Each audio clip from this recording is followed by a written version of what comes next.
père est arrivé à La Réunion en 1960 pour faire un remplacement de 4 mois pour remplacer donc, le médecin directeur. Il s'est retrouvé bloqué par des ordres ministériels et il y est resté pendant plusieurs années. Il est arrivé donc après 36 heures de vol dans le Super Constellation et il n'avait dans sa petite valise qu'une caméra pour faire des images d'archives et évidemment son matériel de plongée sous-marine. Les collègues qui m'ont accueilli m'ont dit que je serais dans le service du docteur G. On m'en avait déjà parlé comme de quelqu'un de très rigoureux, peut-être un peu froid, peut-être un peu distant. J'avais une petite appréhension en le rencontrant.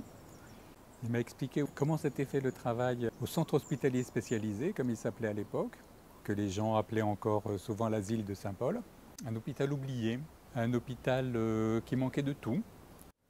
Pendant les 15 premières années où il a exercé en tant que médecin directeur, il s'est préoccupé essentiellement de transformer cet asile qui enfermait les fous, qui protégeait la société, en véritable hôpital qui soigne et qui prend soin des personnes.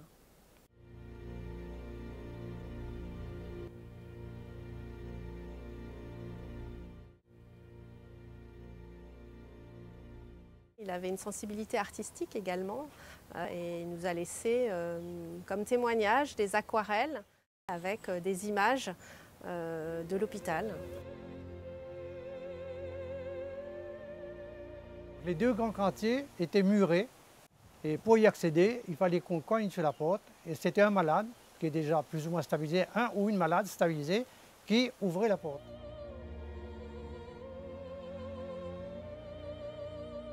Une priorité pour lui était que chaque malade ait un lit, une couverture et à manger.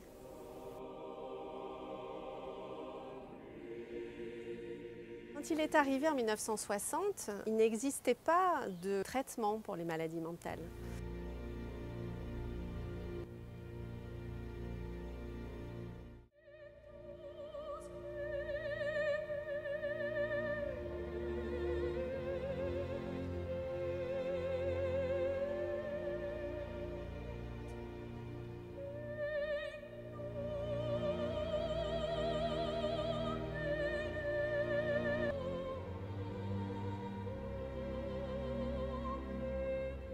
Mon père fait partie de tous ceux qui ont construit la Réunion moderne alors qu'elle se trouvait à un tournant historique de son développement.